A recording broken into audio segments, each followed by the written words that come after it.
మన దేశంలో ఇప్పుడు ఒక బొద్దింకల పార్టీ వచ్చింది. బొద్దింకల పార్టీ ఏంట్రా నాయనా అని మీరు అనుకోవచ్చు. అయితే ఈ బొద్దింకల పార్టీ ఎలా పుట్టిందంటే, chief justice of India Suryakant గారు మన ఇండియాలో యూత్ జాబ్స్ లేక బొద్దింకల్లాగా మారి కొంతమంది మీడియాలోకెళ్ళి, కొంతమంది సోషల్ మీడియాలో వీడియోస్ చేసి, మరి కొంతమంది ఆర్టీఐ యాక్టివిస్టులు అయ్యి సిస్టమ్‌ని బాగా ఇబ్బంది పెడుతున్నారని అన్నారు. మన దేశ యువతని అంత మాట అంటే మనోళ్ళు ఊరుకుంటారా? డైరెక్ట్‌గా పార్టీ పెట్టారు. ఆ పార్టీ పేరే కాకరోచ్ జనతా పార్టీ. ఈ పార్టీ పెట్టిన 4, 5 రోజుల్లోనే ఇన్‌స్టాగ్రామ్‌లో ఈ పార్టీకి 2,00,00,000 వరకు ఫాలోవర్స్ వచ్చారు. ఇంకా దీని వెబ్‌సైట్‌లో కూడా 1,00,000 కంటే ఎక్కువ మంది జాయిన్ అయ్యారు.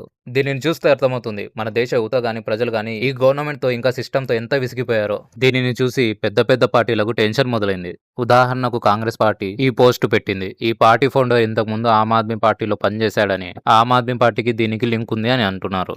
నేను చెప్పేది ఏంటంటే అసలు ఏ పార్టీ వాళ్ళైతే ఏంటి? వాళ్ళు అడుగుతున్న దాంట్లో తప్పేముంది? దేశంలో ఇన్ని సార్లు పేపర్ లీక్ అయితే ఆ ఎడ్యుకేషన్ మినిస్టర్‌ని రిజైన్ చేయమనడంలో తప్పేముంది? దీనివల్ల ఎంతమంది స్టూడెంట్స్ సూసైడ్ చేసుకొని చచ్చిపోయారు.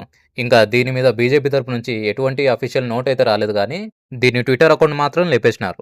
ఇంకా కొంతమందికి ఇన్‌స్టాగ్రామ్ సెపరేట్‌గా డేటా పంపిస్తదో ఏమో నాకు తెలీదు గానీ, వాళ్ళు మాత్రం డైరెక్ట్‌గా దీన్ని పాకిస్తాన్ వాళ్ళు, బంగ్లాదేశ్ వాళ్ళు వీళ్ళు ఫాలో అవుతున్నారని చెప్తున్నారు. ఇంకా ఆ పేజ్ ఫౌండర్ పెట్టిన డేటా ప్రకారం అయితే 95% వరకు ఇండియా నుంచే ఫాలో అవుతున్నారు. ఇంకా వాళ్ళు చెప్పింది, వీళ్ళు చెప్పింది నమ్మడం ఎందుకని నేనే వాళ్ళ ఇన్‌స్టాగ్రామ్ పేజ్ ఓపెన్ చేసి వాళ్ళ ఫాలో లిస్ట్ చూశాను. వీళ్ళ లెక్క ప్రకారం వీళ్ళందరూ పాకిస్తాన్ వాళ్ళనమాట.